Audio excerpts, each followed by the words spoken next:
la coalition Lamuka et l'ADD Congo rejettent avec fracas toutes les accusations mensongères que M. Félix Tshilombo a formulées contre l'opposition depuis la ville de Mbujimayi.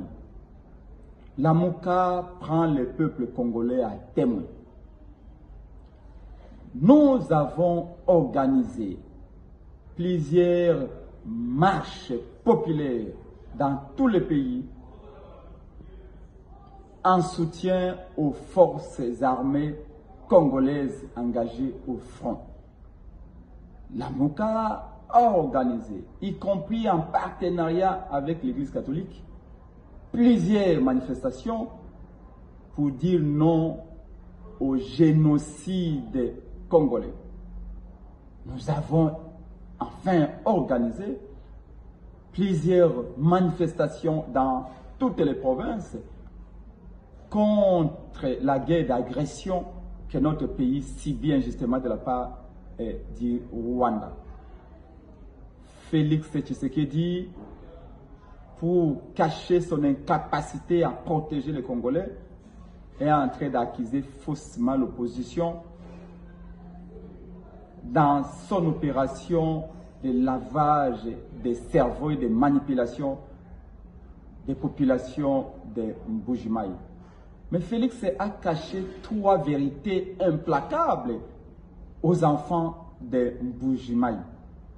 Qui a amené Paul Kagame à Kinshasa? C'est Félix Tshisekedi.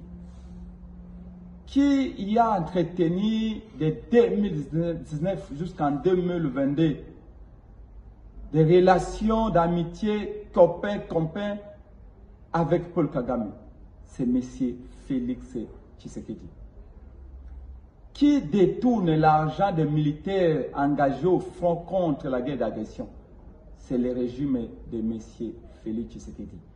Est-ce que Félix Tshisekedi peut regarder les enfants de Mbujimayi yeux dans les yeux pour leur dire que malgré les rapports des Nations Unies qui y attestent que l'Ouganda de Yoweri Museveni soutient les M23 en armes et munitions au même titre que le Rwanda de Paul Kagame, mais malgré ces rapports-là, Félix venait en pleine guerre d'agression de signer d'autres accords militaires de coopération économique avec l'Ouganda de Museveni.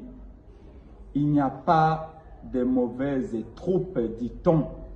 Il n'y a que de mauvais chefs.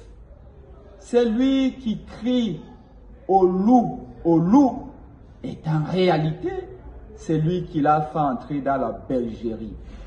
Que Félix ne puisse pas cacher son incapacité à gérer la République, à protéger les enfants du Congo, à tenir ses promesses de faire la guerre au Rwanda.